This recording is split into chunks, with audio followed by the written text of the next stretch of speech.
आपके सम्मान, आपके स्वाभिमान, आपकी तरक्की और खुशहाली में न पहले कोई कसर रखी थी, न आने वाले समय में कोई कसर रखेंगे, ये आपको यकीन और भरोसा दिलाते हैं साथियों। ये भी आपको यकीन दिलाना चाहता हूं गुन्नौर के लोगों, जिस तरह से गुन्नौर क्षेत्र की तरक्की का शुरुआत श्रद्धेय नेताजी ने की थी और नेताजी ने मुझे आपके बीच भेजा है, तो आप ये विश्वास रखना, गुन्नौर की तरक्की को जब तक हाथ में ताकत रहेगी, कभी गुन्नौर की तरक्की रुकने नहीं पाएगी साथियों। ये आपको हम यकीन दिलाना चाहते हैं। इसलिए आज इस मौके पर मैं राम प्रसाद जी से लेके, राणा जी से लेके, कुछ साथी फौजी भाई के परिवार में घटना हो गई, नहीं आ पाए, बहुत सारे हमारे प्रधान बंधु से लेके बीडीसी, पूर्व प्रधान, पूर्व बीडीसी, जिला पंचायत के सदस्य कल्याण सिंह जी तो है ही, उनको मैं इस बात के लिए धन्यवाद देता हूं। आदरणीय प्रधान जी को जो आपने गले लगाया है, उसके लिए मैं कल्याण भाई को भी बहुत बहुत धन्यवाद देता हूं। तो जहां इतने लोगों का समर्थन जुड़ रहा है, तब हम आपसे कहेंगे, श्रद्धेय नेताजी ने राजनीति में हम लोगों को सिखाया है क्षेत्र के लोगों की सेवा करना। गुन्नौर के लोगों, जो नेताजी ने सेवा शुरू की थी, उस सेवा में शायद आप भरोसा इस बात का जरूर करोगे कि आदरणीय अखिलेश यादव जी जिस समय यहाँ से मुख्यमंत्री थे और मैं आप सबके आशीर्वाद से सांसद था, आदरणीय विधायक जी यहाँ से विधायक थे उस समय, बताओ हम लोगों ने कोई कसर रखी थी तरक्की और विकास करने में साथियों? कोई कमी रखी हो तो बता देना साथियों। आने वाले समय में भी ये भरोसा दिलाते हैं। विधानसभा में तो विधायक जी को आपने भेज रखा है, लोकसभा में और भेज दो, जिससे दोनों पहिए आपके मजबूती के साथ चलते रहें। और जब दोनों पहिए चलेंगे तो चाहे योगी जी से विधानसभा में लड़के झगड़ के विकास की तरक्की की योजना लानी पड़े, और दिल्ली में तो आप सबने चाहा तो बिना आदरणीय अखिलेश यादव जी के कोई दूसरी सरकार बनेगी ही नहीं। और जिस दिन दिल्ली की सरकार बदल गई, बाबा जी का फिर पता नहीं चलेगा, ये हम बता दे रहे हैं। दिल्ली की दम पे टिके हैं बाबा जी, अपनी दम पे टिके हैं, बता दो। और दिल्ली उखाड़ ली तो बताओ फिर लखनऊ उखाड़ने में कितना टाइम लगेगा? आपको, हमको, सबको सोचना पड़ेगा कि आदरणीय अखिलेश यादव जी अगर मुख्यमंत्री होते उत्तर प्रदेश के आज, तो सोचो इस क्षेत्र की तरक्की कितनी हो रही होती, कितनी तरक्की हो रही होती। लेकिन हम लोग चूक गए 2017 और 22 में। लेकिन ये 24 अपने हाथ से नहीं जाने देना है। ये गांठ बांध लो, ये मेरी गांव वालों, गुन्नौर वालों, आपसे अपील है। और ये गांठ बांध के जब आप बढ़ोगे आगे, जब ये गांठ बांध के चलोगे, तो निश्चित तौर पर दिल्ली में माननीय अखिलेश यादव जी के बिना कोई दूसरी सरकार बना नहीं पाएगा साथी। बहुत बड़ी ताकत है उत्तर प्रदेश की आपकी। आज मोदी जी प्रधानमंत्री 2-2 बार बने हैं तो उत्तर प्रदेश की दम पे बन गए। और इस उत्तर प्रदेश से परिवर्तन कर दो तो दिल्ली का तो फिर हम लोग पलट लेंगे। और जब दिल्ली पलट लेंगे तो देश का संविधान भी बचा लेंगे, देश का लोकतंत्र भी बचा लेंगे, देश की तरक्की भी करा लेंगे, देश का विकास भी कर लेंगे, जाति जनगणना भी कर लेंगे, लोकतंत्र भी बचा लेंगे। ये हम आपको भरोसा और विश्वास दिलाना चाहते हैं। इस मंच के माध्यम से ये भी यकीन दिलाता हूं, सरकारी कर्मचारियों को पुरानी पेंशन भी आदरणीय अखिलेश यादव जी के सहयोग की सरकार ही दिलाएगी। ये साथियों, कर्मचारियों को भरोसा दिलाते हैं। अपने प्रधान बंधु और बीडीसी बंधुओं से कहूंगा, जिला पंचायत मेंबर, ब्लॉक प्रमुख और चेयरमैनों से कहूंगा कि बीजेपी के लोग लोकतंत्र खत्म करना चाहते हैं। और अगर लोकतंत्र खत्म हो गया तो जहां लोकसभा और विधानसभा के चुनाव खत्म हो जाएंगे, वहीं ये चुनाव भी आपके पूरी तरह से खत्म करने का काम बीजेपी के लोग करना चाहते हैं साथियों। इसलिए मैं आज इस मौके पर कहूंगा साथियों, नेताजी ने मुझे आपकी सेवा में भेजा था। श्रद्धेय नेताजी आज हमारे आपके बीच नहीं है, तो बताओ नेताजी के उस सपने को आप सब आगे बढ़ाओगे कि नहीं बढ़ाओगे? मेरे भाइयों, जिताओगे गुन्नौर वाले ऐतिहासिक के नहीं जिताओगे? कोई गांव की, गली की, मोहल्ले की, कोटे की, प्रधानी की बीडीसी की, मुकदमे की, कोई भी आपसी मतभेद बना रहे हैं, लेकिन लोकसभा के चुनाव में इन सब मतभेदों को एक तरफ रख के आशीर्वाद दे देना, ये हमारी आपसे प्रार्थना, ये निवेदन है मेरे साथियों।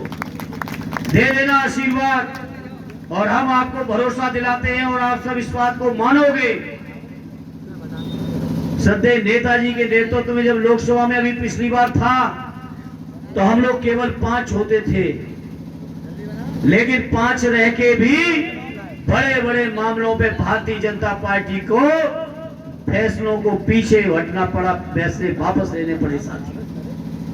इसलिए आज इस मौके पे कहूंगा, आप सबका आशीर्वाद मिलेगा तो बधाई से। एमपी तो भले ही संख्या की दृष्टि से अकेले रहे, लेकिन बहुत सारे एमपीओं के बदले का काम अकेले कर दूंगा, ये भरोसा आपको विश्वास दिलाता। बताओ गुरनौर गंवा के वालों, ये आपको भरोसा है कि नहीं है साथियों?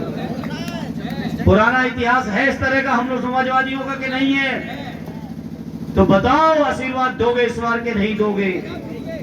और मजबूत कर दो आदरणीय अखिलेश यादव जी के हाथों को इतना कि उनके बिना पे दिल्ली में किसी दूसरे की सरकार न बन पाए, ऐसे मजबूती कर देना साथियों। और मजबूत इसलिए भी करना है, सोचो बीजेपी वाले जितनी बातें कहते रहे ठीक उल्टे चले हैं साथियों। यही बीजेपी वाले कहते थे किसानों की आमदनी दूनी होगी।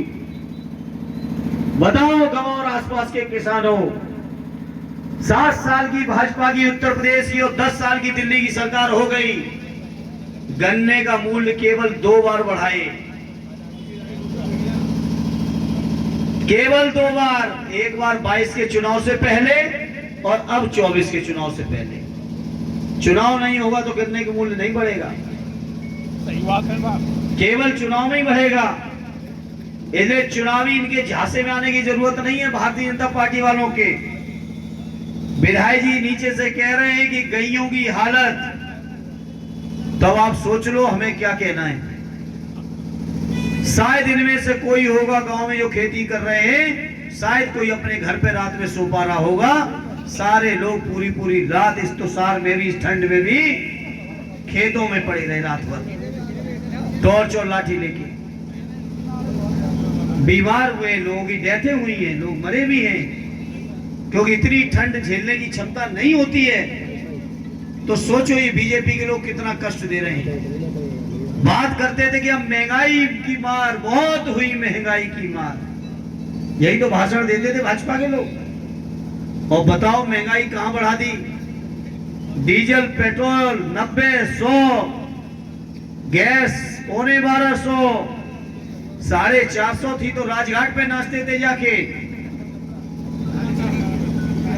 और 40 किलो कट्टा 50 का 40 हो चुका है। और एक चीज ध्यान रखना, अगर आगे ये बीजेपी के लोग आते रहे तो 50 किलो के कट्टे में अभी तो 10 किलो काटी है, फिर 10 ही किलो बचेगी भी, ये ध्यान रखना।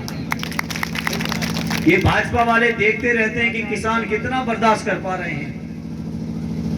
सोचो,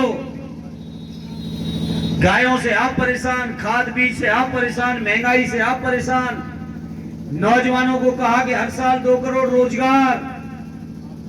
बताओ नौजवानों, अभी तक पूरे उत्तर प्रदेश में बहुत सारे इलाकों में घुमा हूं, एक नौजवान नहीं मिला जिसको बीजेपी के लोगों ने, सरकार ने कहीं नौकरी दे दी हो। तो इन तमाम चुनौतियों से बताओ लड़ोगे कि नहीं लड़ोगे साथियों? बिहार की सरकार नौकरी बांट रही थी तो बर्दाश्त नहीं हुआ, बीजेपी वालों ने वो सरकार भी आपकी गिरा दी। सोचो, आदिवासी हेमंत सोरेन मुख्यमंत्री, किस तरह से ईडी के लोगों ने उनको मुख्यमंत्री पद से हटा के जेल में डाल दिया। केजरीवाल साहब के साथ जाने कब क्या हो जाए पता नहीं। तो साथियों, तमाम तरह की चुनौतियां हैं और हर चुनौती का एक ही जवाब है, वो जवाब है लोकसभा के चुनाव में बीजेपी के सफाया, और दूसरा कोई जवाब और इलाज नहीं है साथियों। और मुझे लग रहा है बीजेपी वाले, हमें तो नहीं पता, हम लोग तो पैदाइश नहीं थी तब की, हमारे बुजुर्ग पैदा हुए होंगे, बुजुर्गों ने देखा होगा इमरजेंसी के समय कांग्रेस के लोगों को भी ऐसा ही कुछ घमंड था। लेकिन जब जनता जागी तो दिल्ली से लेके और कलकत्ता तक खाता नहीं खोल पाया था, खुद इंदिरा जी भी हार गई थी। बड़ी बात नहीं, जनता त्रस्त हो जाए तो आने वाले 24 में भी इसी तरह की बातें और इसी तरह का परिणाम आए कि भी खाता भाजपा वाले न खोल पाए। इसलिए इस मौके पर आपसे कहूंगा, ये बीजेपी के लोग, नफरत फैलाने वाले लोग, मंदिर के नाम पर बरगलाने वाले लोग, आप सोचो भगवान राम कब के थे? कौन ऐसा है जो, हम तो बचपन से सुनते चले आ रहे हैं, गांव में एक दूसरे को सब नमस्ते न करके राम राम ही करते रहे कब से, लेकिन अब बीजेपी वाले कहते हैं कि हम लाए हैं। सोचो, उनको भी, भगवान राम को भी नहीं छोड़ रहे हैं। इसलिए बीजेपी वालों से सावधान रह के इस बार ऐतिहासिक चुनाव जिता देना, यही हमारी प्रार्थना है। सदैव नेताजी के मान और सम्मान को एक बार फिर बढ़ाते हुए, उनको सच्ची श्रद्धांजलि देते हुए ये साबित कर देना कि नेताजी गुन्नौर आप ही की थी और गुन्नौर आप ही की रहेगी, गुन्नौर किसी और की होने वाली नहीं है। यही अपील और प्रार्थना करते हुए एक बार फिर प्रधान जी श्री राम प्रसाद जी का, उनके सभी सम्मानित साथियों का पार्टी में हृदय से स्वागत करता हूं और अपने पुराने साथियों से भी